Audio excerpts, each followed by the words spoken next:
पुणे पुढच्या घडामोडीकडे जतमधील एका कार्यक्रमात गोपीचंद पडळकर, सदाभाऊ खोत आणि जयकुमार गोरे यांच्यात जुगलबंदी रंगली होती।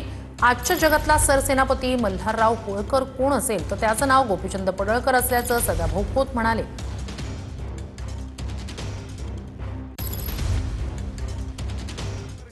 जत तालुक्यामध्ये 100 वर्षात जेवढा विकास झाला नाही तेवढा 1.5 वर्षामध्ये गोपीचंद पडळकर याने केला।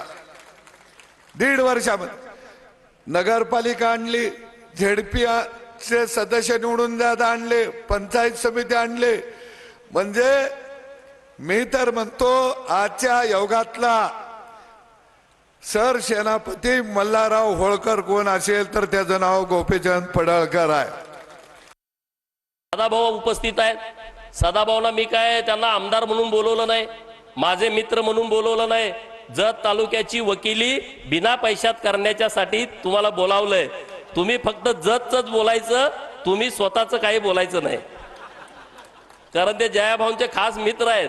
ते वारंवार विकासाच्या दृष्टिकोनातून नेहमी बोलत असतात। भाषणामध्ये मी एकदम साधा आहे असं त्यांनी भासवायचा प्रयत्न केला। हे जणू मला काहीच कळत नाही अशा पद्धतीनं सगळं आपल्याला सांगायचा प्रयत्न केला।